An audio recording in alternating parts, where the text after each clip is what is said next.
Buenas noches a todos, muchas gracias por vuestra asistencia esta noche al Palacio de los Gobernadores. Me conocéis la mayoría porque ya casi me voy empalmando aquí en San Roque con el tema de la Bienal y mi relación con la familia de Canela. Pues estoy aquí más tiempo prácticamente que en Sevilla.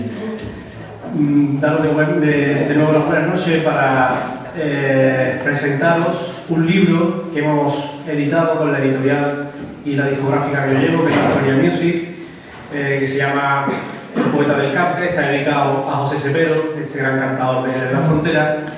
El libro lo ha escrito Antonio Conde, que es un granadino que ha estado mucho tiempo en Jerez, un gran estudioso del tema flamenco, y lo ha aprobado alguien que para nosotros no necesita presentación, que es Luis Soler, que es un maestro al que seguimos religiosamente, valga la expresión, y que a mí me gustaría darle la palabra antes de empezar. Hemos abierto un poco el tema con una grabación del año 26 de Cepero, con Ramón Montoya, para la Casa Gramófono, que grabó el 18 de febrero, concretamente el 18 de febrero del 26, con el ingeniero Harry Fleming. Tenemos hasta el nombre del tío que le daba el botón. Y yo creo que quien mejor puede abrir el territorio Cepero esta noche aquí en San Roque es su prologuista, es Luis Soler.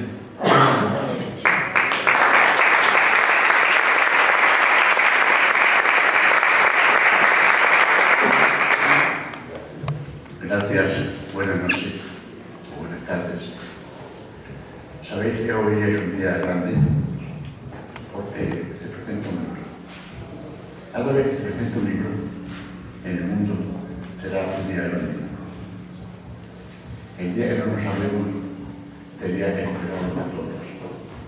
Un libro está lleno de comunicaciones, está lleno de vida, está lleno de culturas diversas y está lleno de problemas de arte social.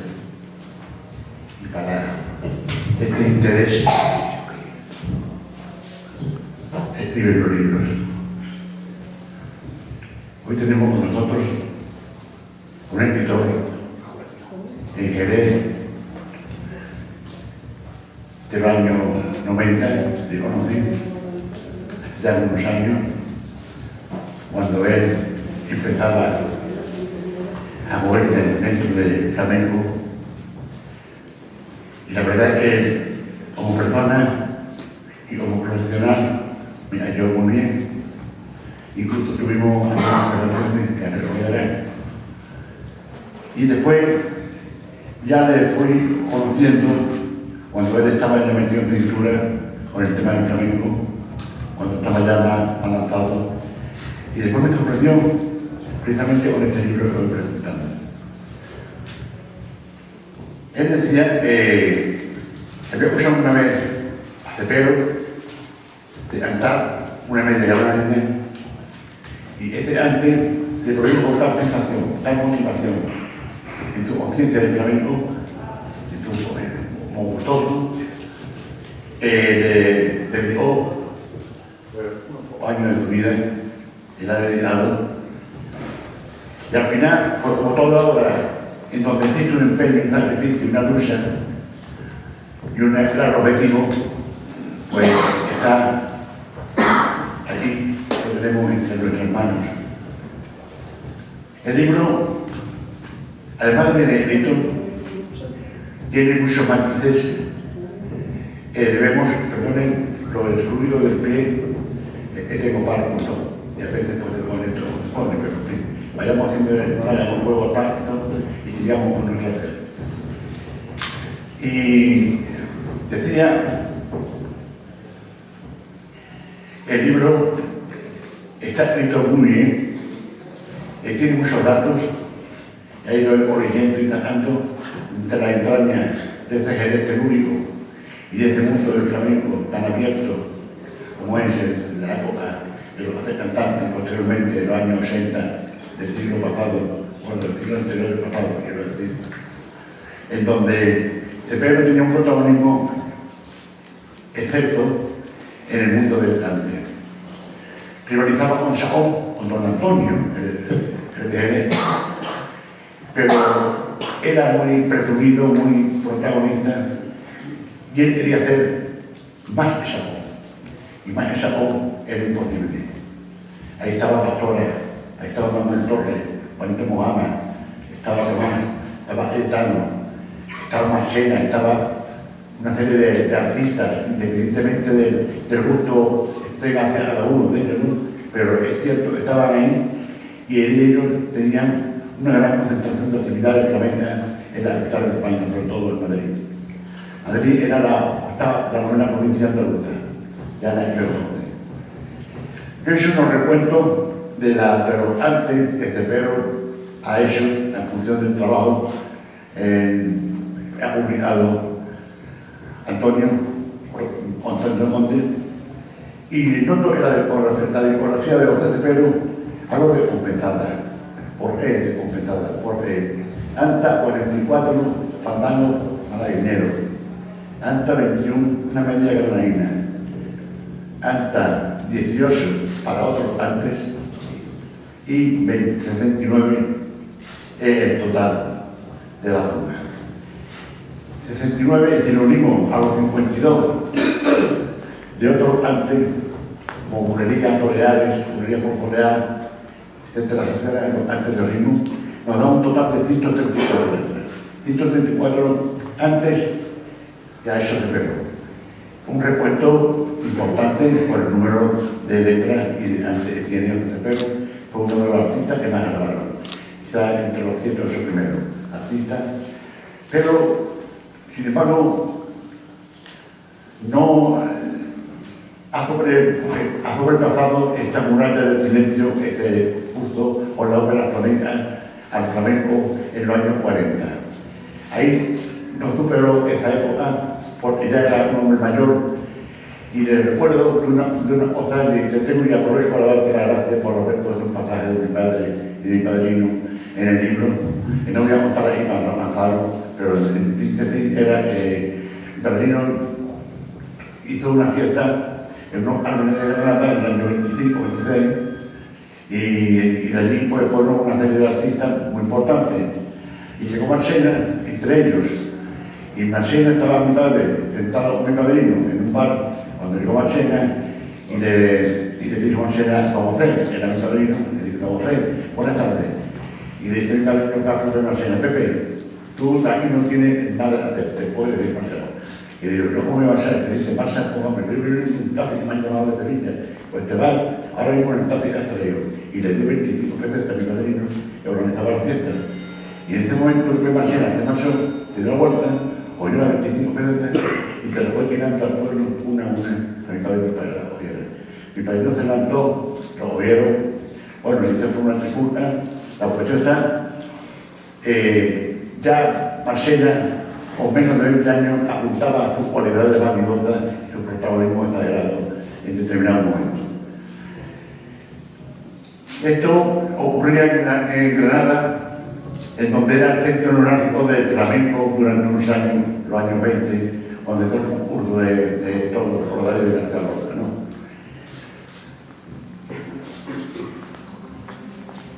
Este libro tiene también como aliciente no solo que recoge una serie de pasajes importantes para la historia del flamenco, sino que sitúa a la misma dentro de un contexto no patrimonial basado en Jerez como una del antes, sino como el flamenco que se exporta hacia otro centro neurálgico del flamenco en Madrid.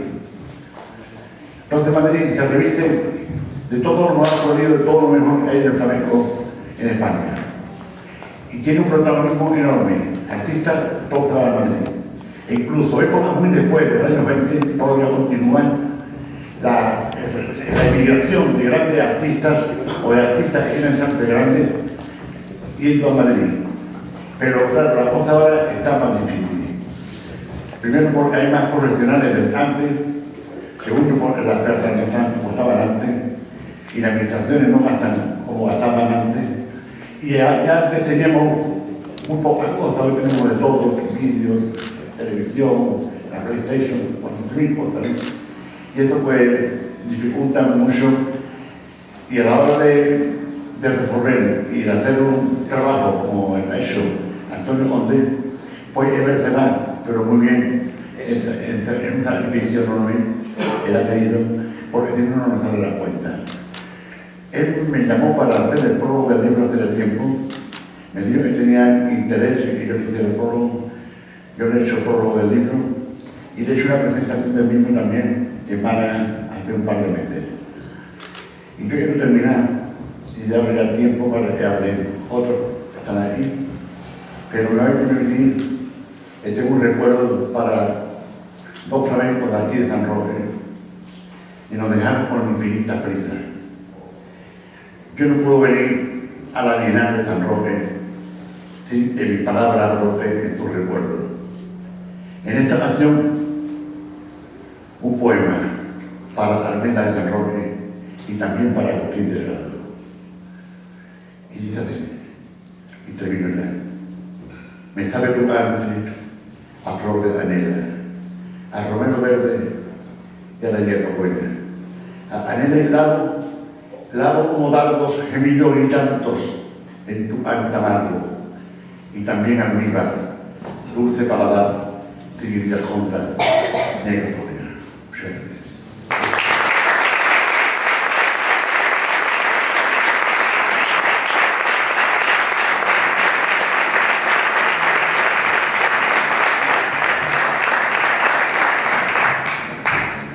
Yo creo que después de escuchar al maestro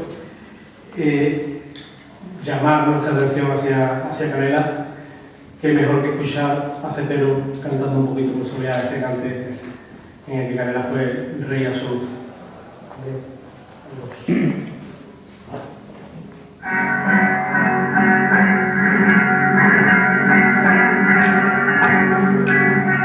un cante del año 28 en la Casa Real, Emilio Ricardo.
por haber venido desde su tierra, desde Écija, para estar con nosotros.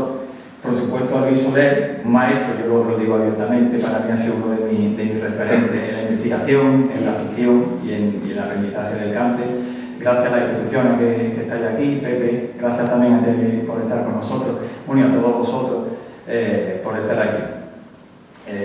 Iba a decir que yo no tengo mucho que decir, más de lo que ya ha dicho la grabación del cante. Quizás voy a hacer una síntesis de lo que ha sido el llevar a cabo la investigación de José Cepero y el porqué, que yo lo cuento siempre, porque además es una de las preguntas que siempre me hacen, que por qué yo soy granaíno, investigo a un cantador jerezano, porque supone a alguien de fuera, de Jerez o de cualquier otra zona, trabajar un artista que no es de tu tierra, que no has conocido. Y esto surge de una etapa en la que, bueno, durante un tiempo, como ha dicho Chami, que vivía yo, estuve viviendo allí, me fui a vivir a Jerez por afición. Yo quería estar en una de las cunas y lo que hice fue irme para allá, y coincidió pues, mi trabajo haciendo crítica flamenca en el periódico de allí, La Voz de Jerez, con iniciar unos estudios de doctorado en flamenco. Entonces tenía que elegir un tema. Yo había iniciado una tesina sobre un tema de sociología del flamenco en Granada, y ya habiendo empezado, llevando varios meses, lo que hice fue cambiar, porque yo colaboraba, participaba en una tertulia de radio, y uno de los participantes, yo lo cuento siempre como anécdota, porque quien me picó de una manera sutil a no escribir de él, al final consiguió que escribiera de Cepero. Un poco más que me dijo que, independientemente de la afición al flamenco, me dijo: Toñito, es que no le metas mano a un cantado de Jerez, esto es de nosotros. Y a mí aquello no me gustó. Yo le tengo un respeto y un cariño enorme a quien me lo dijo, los miro como gran aficionado de él, pero aquello me hizo pensar, digo, oye, ¿por qué los de fuera de esta tierra, a la que yo adoro, no podemos investigar sobre un artista? Y más en mi caso, que yo me fui expresamente a Jerez para conocer el meollo de la ciudad. Entonces lo que hice fue empezar a investigar sobre Cepero por varios motivos. Como ha dicho el maestro, curiosamente el primer cante que yo escuché de José Cepero fue el último que grabó en vida, una grabación en Colombia con Ramón Montoya en el año 39. Ese disco de pizarra llegó a mis manos y yo lo escuché, y aquello me fascinó, porque era muy diferente al cante de Jerez que yo conocía hasta entonces. Bien, es verdad que tenemos que contextualizar y mirar al pasado para conocer el Jerez de aquella época, la estética del cante de aquella época, que poco o nada tiene que ver con el Jerez de ahora, ese Jerez festero o ese reconocimiento que se le tiene a Jerez.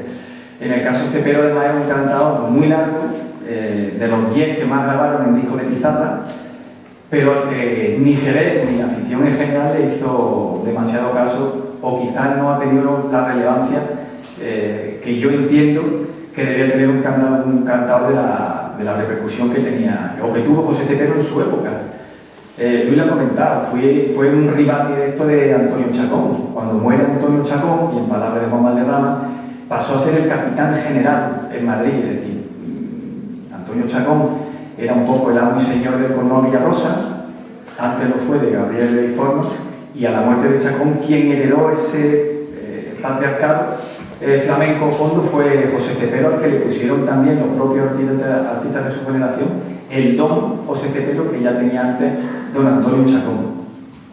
Cuando yo empecé a investigar sobre Cepero, tuve la suerte o la desgracia de que se conocían muy pocos datos de él, y lo poco que había era muy disperso, en algunos casos erróneo, por una cuestión de falta de rigor, o porque la tradición oral en aquella, es decir, cuando se escribía años 70 o años 80 de este tipo de artistas, se basaba en eso, en la tradición oral y en lo que me ha dicho tal o cual artista de hace 30 o 40 años. El libro en cuestión es una síntesis, como decía, de mi tesis doctoral, y es un resumen bastante resumido de esta tesis, que, bueno, en conjunto tiene pues 1000 y pico páginas, pero obviamente por unas cuestiones de espacio físico para editar un libro no cabía publicar casi que 2 tomos en la biografía de un cantado. Yo me encontré con que no había prácticamente datos de él conocidos, los pocos que había eran erróneos, Y empecé investigando partiendo de cero, desde que la calle en la que se supone que nacía, no nació en esa calle, la fecha en la que nació. Ya sabéis que los aficionados a veces nos gusta el detalle, la partida de nacimiento, el dato concreto, aunque luego no tenga un rigor o una relevancia especial.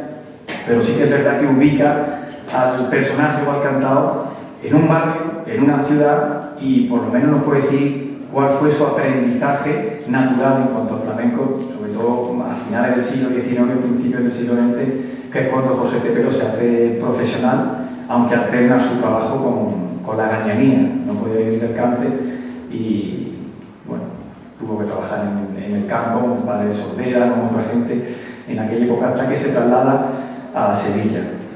Antes hablaba con un compañero aquí fuera y no conocía a José Cepero y es de Jerez. A mí me sorprendía, digo, bueno, como siendo de Jerez y pues ni le sonaba el nombre. A mí me dio que pensar, cuando hablé antes con él, pensé, es que este tipo de artistas que son tan conocidos para unos aficionados son muy desconocidos para otros. Yo he tenido la gran suerte de abrir un campo, o por lo menos escribir una biografía en la que, bueno, pues como había poco hecho de él, pues es verdad que hay muchos datos, en mi opinión, en mi libro, como decía Paco Mural, obviamente tengo que hablar bien de él, y es verdad que he encontrado, tirando de mucho hilo, muchísimos datos inéditos. Por ejemplo, partimos de la foto. En mi libro puede haber unas 50 fotos entre familiares y personales que se conocieran y estuvieran publicadas en internet, en las redes, en otros libros, eran 8.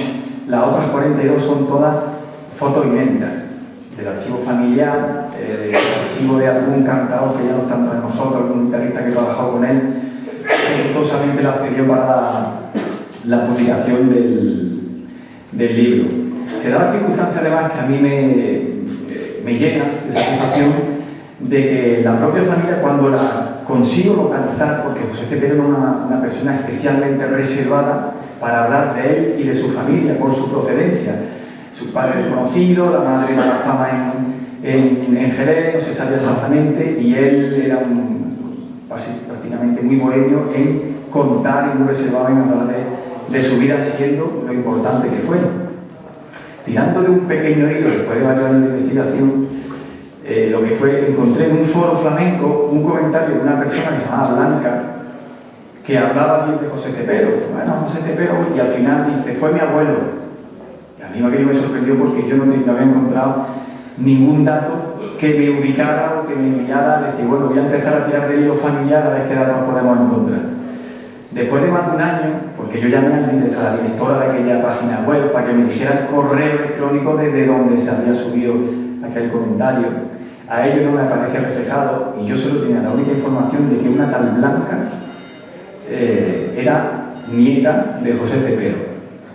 Casi un año buscando en las redes sociales, la localicé, viviendo en Milán, es profesora de universidad y no tiene ni el primero ni el segundo apellido de José Cepero, porque José Cepero con su abuela fue de una segunda pareja. En aquellos tiempos la ley no permitía que los hijos de segunda matrimonio adoptaran apellidos, y en el momento que la encontré lo que hice fue pues, establecer unas relaciones, fui a verla, hicimos varias entrevistas, y una de las fuentes principales del archivo familiar fue esta nieta.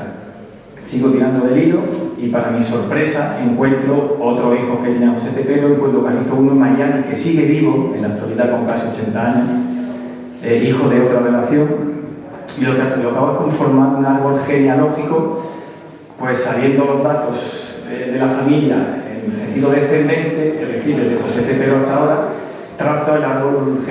Porque en una grabación nos encontrábamos un Cepero que parecía Marchena y otro que parecía... Entonces teníamos que llegar a un término medio de encontrar exactamente la voz real de Cepero. ¿Cómo se hace eso?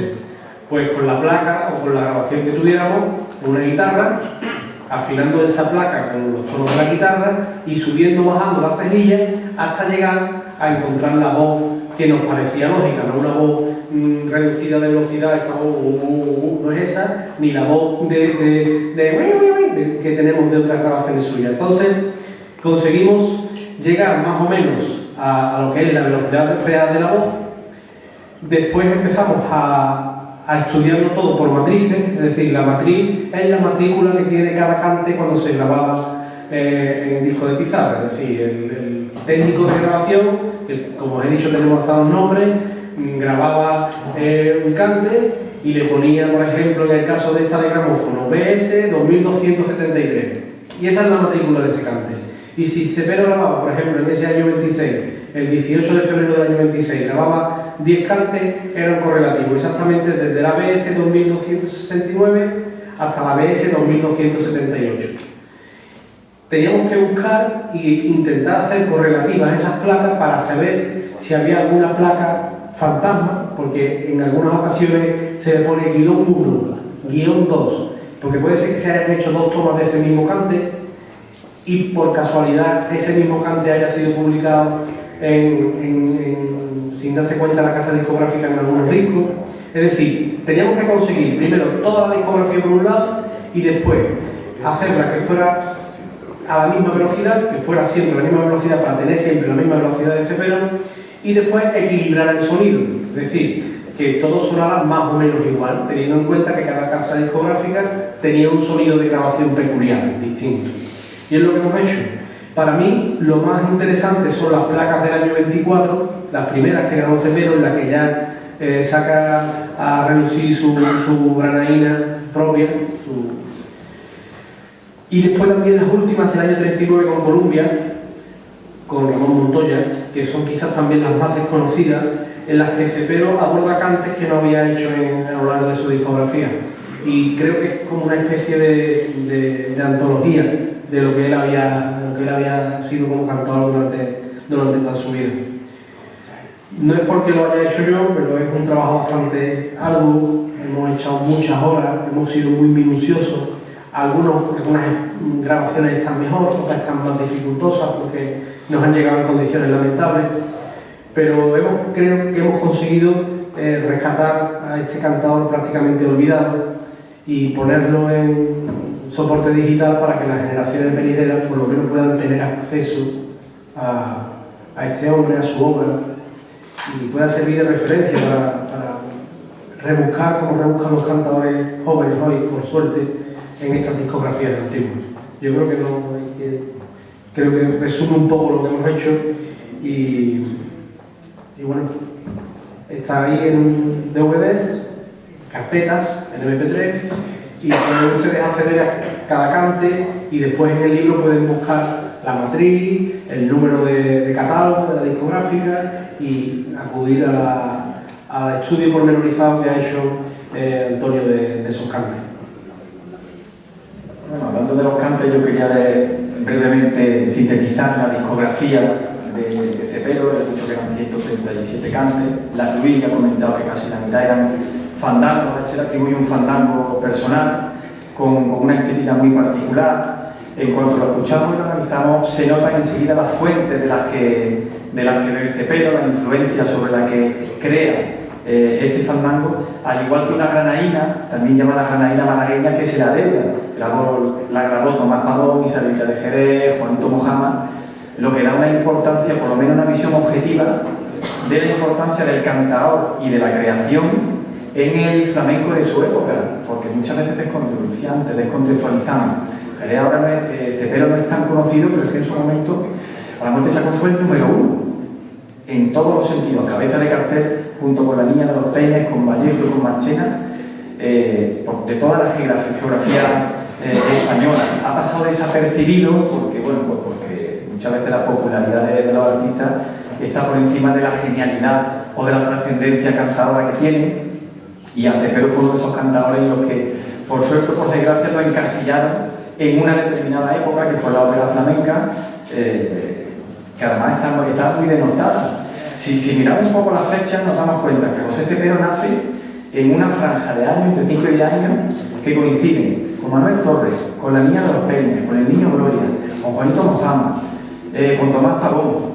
Y hay nombres que han sido, además de porque lo valían, han pasado historias como mucho más importantes que José Cepero. No es porque yo quiera hablar de él, pero es que realmente la importancia del cantador, yo he intentado ser objetivo, se ciñe a toda la información que finalmente se ha localizado en todo ese rastreo, en la prensa, en bibliografía ya escrita, etc. En Cepero podemos encontrar, por ejemplo, una calidad enorme en los cantes de Levante, en las tarantas. Ahí tiene grabadas varias tarantas, el mismo estilo, tarantas de Linares, pero se aprecia una calidad artística impecable en la ejecución de esos cantes para un cantador jerezano, sabedores de que en Jerez no ha sido conocida por alejarse de aquellos cantes que, pues bueno, que pertenecen a la zona. José Cepero Corbulería también era y fue fantástico, era creador de sus propias letras, que es el último capítulo en el que se centra el libro. También fue magnífico por Soleá, hemos escuchado una Soleá que grabó, pero por desgracia no ha salido a reducir toda esa importancia cantadora alejada más allá de los fandangos que creó y de la granaína malagueña. Decía ahora mismo con el tema de las coplas, y lo he comentado en términos numéricos, el número de coplas que grabó, 300 y pico en total.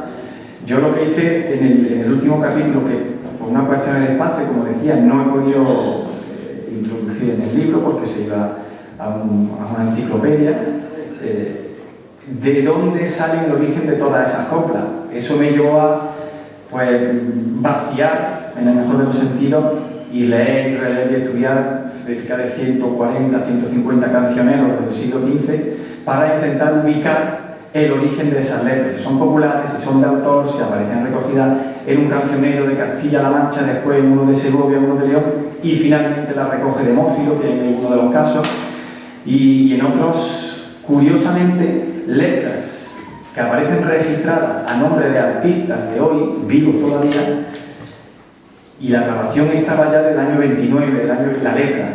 Y a mí me choca cuando yo me meto en el registro de la Sociedad General de Autores y veo que hay letras que están a nombre de algunos artistas o escritores de ahora contemporáneos, cuanto menos me sorprende, porque bueno, podemos entender que son adaptaciones, que esto pasa en el tema del registro de letras.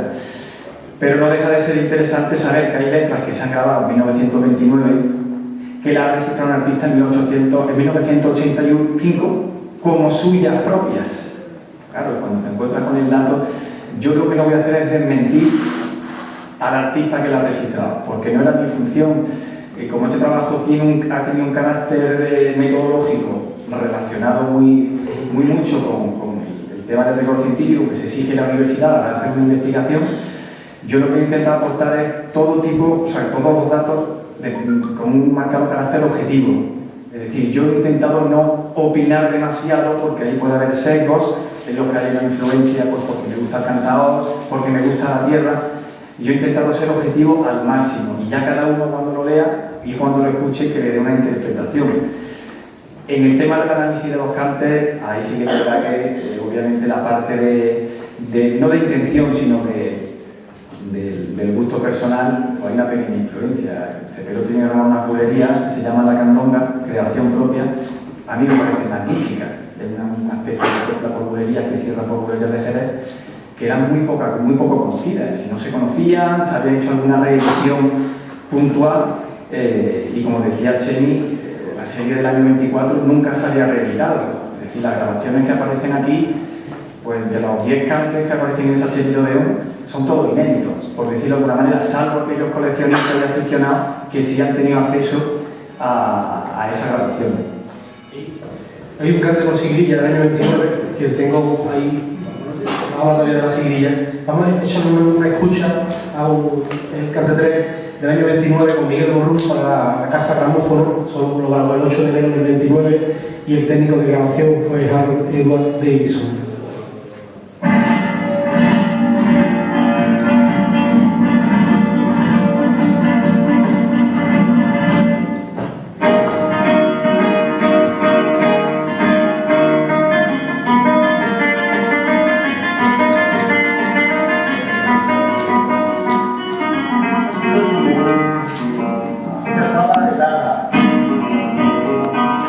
La calidad de control es increíble, como dirá eso.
último, ustedes han escuchado, viene acompañado por el maestro Patiño. El maestro Patiño era uno de los grandes guitarristas de 1860, de una época muy primitiva en el flamenco.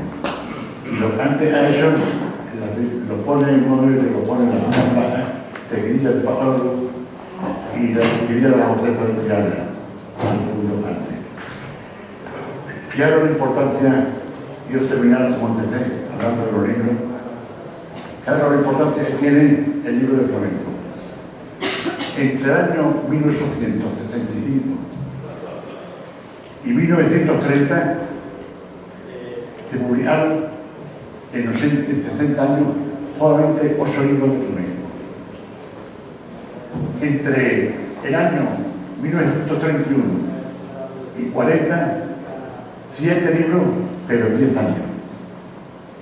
Entre el año 41 y el año 70 se publicaron 8 libros en 30 años. Entre el 71 y el año 2000 se publicaron 76 libros. El último del siglo pasado. Y en lo que va del siglo se han publicado 82 libros de flamenco. Si estos 82 libros de flamenco no se hubieran publicado, no hubieran tenido trabajo montones de editoriales, montones de librerías, montones de salas de fiesta, montones de tiendas de baile, academias de baile. Pensad que estamos hablando de un importante equipo al Producto Interior Bruto, al PIB de Andalucía. Es decir, a la administración le interesa el flamenco económicamente. Y que no viene o vaya por ese sendero, además de que está haciendo un daño enorme a su administración. Yo por eso desde aquí venía hoy con el encargo de felicitar y felicito al Ayuntamiento de San Roque por esta gran bienal de flamenco que está haciendo, por la importancia que ella ha puesto y el cariño que le ha dado, y cómo no, si no, no sé si hay algún responsable público de este ayuntamiento o no. Lo hay, por la presencia de ellos, porque pueden estar tranquilos de que esto va para adelante. Si ellos lo cuidan, esto va para adelante. Porque los flamencos tenemos algunos defectos, pero agradecidos no nos van a ganar. Muchas gracias.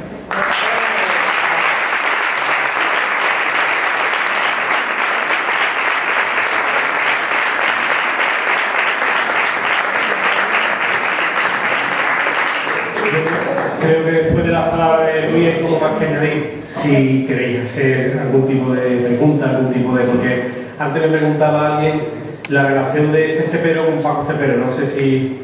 Y yo digo, espérate, en el turno de preguntas no recuerdo si está por aquí. Una pregunta, Tony. Esto no es gracioso ni vago, pero me causa curiosidad. Está en el 90% de los buenos cantadores son gitanos. Entonces eliges un hombre que no lo es. ¿Cuál es el motivo? Sí, de elegir a Cepero. A López Cepero, que para el gran público actual, y el libro de ahora, claro, pues se conoce a Terremoto, a Manuel Torres, a Pajera, todos, Cepero es un desconocido. ¿Por qué? Quizás hay que preguntarle a la afición jerezana. Es decir, yo cuando visitaron Jerez y me meto en el meollo del ambiente, aunque ya venía con la afición de mi tierra, pero cuando me meto en el meollo, lo que me doy cuenta es que, sin querer criticar a la ciudad de Jerez, Jerez ha valorado un tipo de cantadores y unos cantes y ha dejado de lado a otros. Y nos encontramos con artistas de este tipo que lo cantaban todos y bien. El por qué Jerez no ha querido o no ha sabido o no le ha dedicado a todos los artistas quizás el respeto o el merecimiento que tienen, creo que hay que preguntárselo a ellos. Yo cuando escuché a José Cepero, a mí me maravilló, y yo recuerdo en tertulia, en afición en Tabánico, yo hablaba de Carbonellillo, de Niño de la Huerta y de cantadores quizás un poquito menos conocidos había un público importante y aficionados y cantadores que no lo conocían. Y en este caso, el caso cuanto a los datos es Cepero, que fue el número 1 desde el año 29 hasta el año 50, vivía en Madrid, pero fue el número 1. Y no se le ha reconocido, en mi opinión, creo que era de muchos aficionados, el merecimiento artístico y personal y cantador que tenía. ¿El por qué? Creo que son esos aficionados, sobre todo quizás los de cierta edad, ya a partir de 60 años, que sí que han conocido o han sido los eslabones transmisores de afición de la generación de José Cepero. Es decir, amigos de allí que tienen ahora 70, 75 años, algunos coincidieron, lo vieron en la Plaza de Toros actual en el año 55, que fue una de sus últimas actuaciones. Pues yo cuando les preguntaba a ellos, bueno, sí, Cepero, Ceperito, pero no había un interés mucho más allá de el fandanguillero. También es verdad que lo ubicaron, lo asociaron a la época de la ópera flamenca, y el propio Jerez, que debía, como pueblo aficionado que es, debería haber ensalzado más artistas de este tipo, pues por el motivo que fuera no lo puso en su lugar, o en el lugar que yo creo que se merece tanto José Cepero como muchísimo otro. Yo diría también, el caso de Cepero, como dice, corresponde más bien con aquella época de cantidad en cierto periodo, pero sin embargo hay otro ejemplo que es el caso de don Antonio Chacón, que también se muestra, sin embargo, este sí lo hace todo. Y era otro padre. Estamos hablando de algo, pero fue una capacidad creativa enorme, que cuando más pequeñas son de su creatividad. Yo creo que hay una gran diferencia entre Cepero y Chacón, creo. Sí.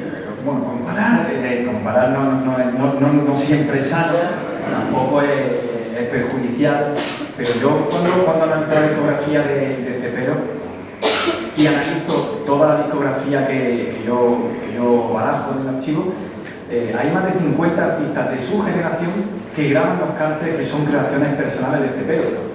Yo aquí, hay una cosa que no se ha publicado aquí, pero que está trabajada en la investigación, y es la herencia de las creaciones en artistas del Jerez de ahora, y sobre todo, que a mí era lo importante, hasta qué punto los artistas coetáneos con él le dieron importancia a sus cantes. Juanito Mojama grabó sus cantes, La Niña de los Peinos, Isabelita de Jerez, y así hasta Tomás Pavón, así hasta 50 y tantos artistas de renombre grabaron las creaciones de José Cepero. Yo creo que en aquel contexto sus propios compañeros le dieron el lugar, en aquella época, el lugar que merecía, que quizá ahora no hemos sabido darle. Evidentemente fue muy grande. En Cepero hay una cosa que se explica en el libro que a lo mejor contesta un poco las dos preguntas estas. Por un lado, Cepero se va muy pronto de Jerez. Él hace carrera prácticamente en Madrid. Y después pasa otra cosa, no está en Jerez, y después cuando está en Madrid, él forma parte de la creación de una especie de sindicato de artistas flamencos que se crea antes de la Guerra Civil, en el que hay otros cantadores flamencos, y en el que Cepero empieza, hay cantantes de todo tipo de música, y en el que Cepero se hace fuerte. Y se hace fuerte no como representante ni como dueño de los teatros, pero sí como poderoso a la hora de contratar y de poner prácticamente a dedo a unos cantadores sí y a otros no. Eso antes de la guerra. Cuando llega la guerra, se le da la vuelta a la tortilla y prácticamente Cepero queda en la indigencia. Es decir, es uno de los dos motivos que expongo, ¿no? De que se va muy pronto de Jerez, por un lado, y por otro lado, que en Madrid, que es donde hace vida y carrera, pues en cierto modo pues, hace cosas que no deben hacerse, es lo que hace que Cepero ni lo conozcan en su tierra, ni después tenga una predilección por parte de otros cantadores después de su generación, creo yo. Permítanme que le revele un pequeño secreto. ¿Cómo van los cantes en herencia de unos a otros? Hace 120 años no existía fonógrafo. No se ve cuando lo digo. Entonces un cantador tenía oportunidad en su vida de escuchar a otro cantador 3 veces, o 4 veces, o 7 veces. No tenía tiempo para quedarse con su cante. Es lo que ocurría. Pues el cantador quería aprender y escuchaba 4, 5, 6 veces al cantador que tenía un cante propio y luego a él y se lo escuchaba. Pero cuando él quería cantarlo, no podía hacerlo porque no se acordaba. Había muchos trozos de esos antes, esos tercios, y no se acordaba de la memoria, como era olvidar quizás, o no retenía en su memoria la música desde antes. Entonces, hubo un frente adelante, con algo de. Ese algo de es lo que realmente se decía, esta seguidilla de Paco la Luz, porque él se lo había escuchado a Paco la Luz. Pero después ocurría, él un tercero en generación y un cuarto, un quinto de generación, te había escuchado al primero, ni al segundo, ni siquiera en persona, lo había escuchado a través de los discos.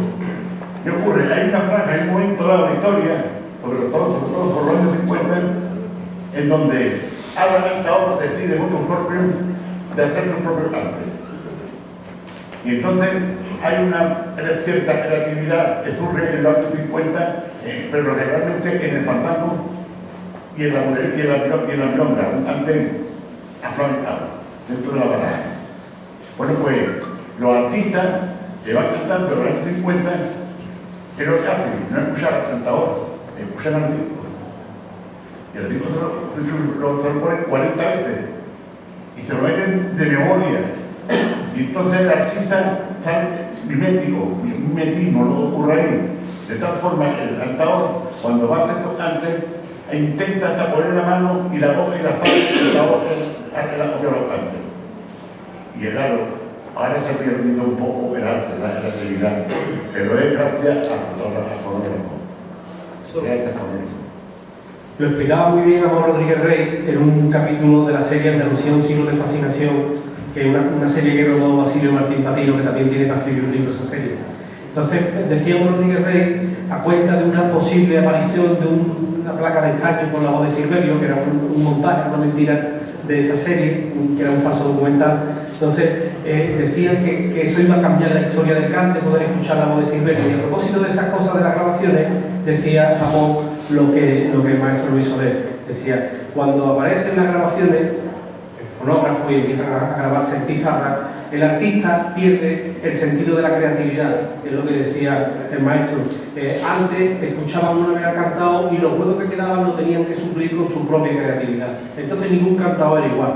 Cuando empiezan a aparecer los discos de pizarra, se empieza a copiar de los discos de pizarra. Y es lo que hace que el mimetismo se instale en el flamenco. Es lo que... ¿Alguna cosilla más? Deciros que los libros se van a poner a la venta. Cada ejemplar cuesta 28 €, trae tanto las 400 y pico, cerca de 500 páginas, y aparte los 138 cantes restaurados. ¿Alguna cosilla más por ahí? Me preguntaba sobre Paco Cepero, ¿quieres contar? Bueno, siempre se habla de la relación que tenía, o relación familiar, de Paco Cepero con José Cepero. Yo entrevisté en su momento varias veces a Paco Cepero.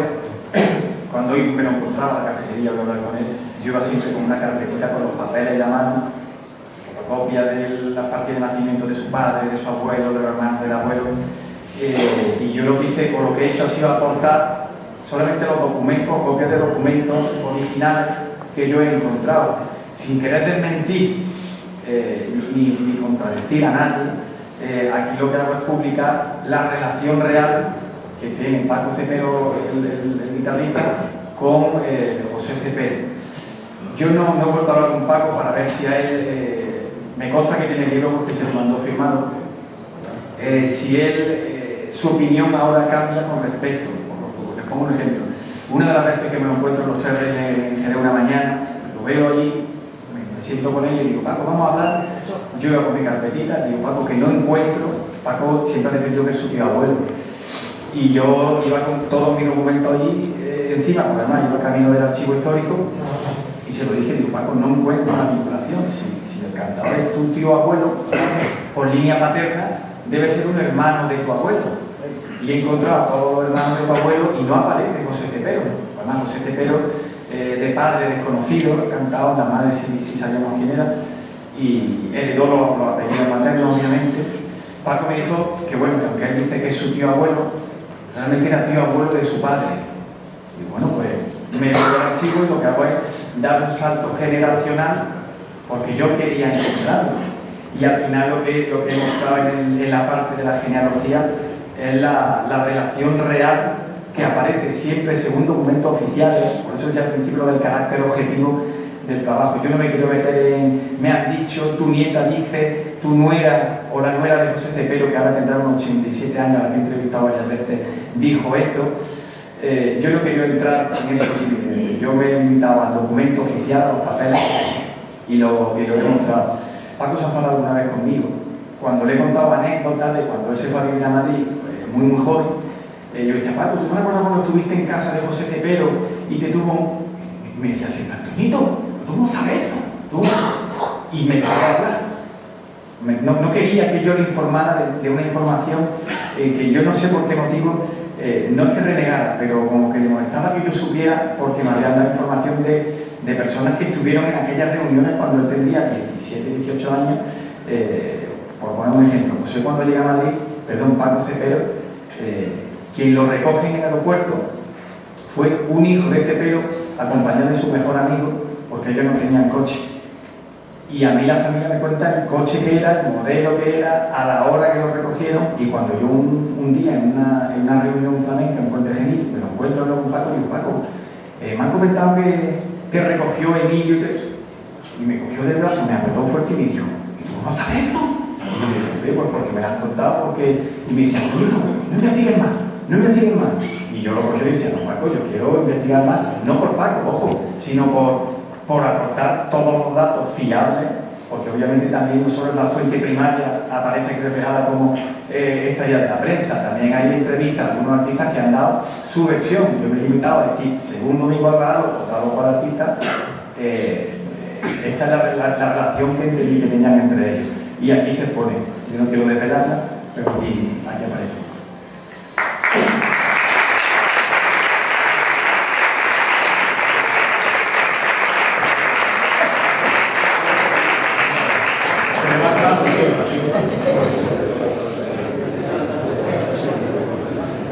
Bueno.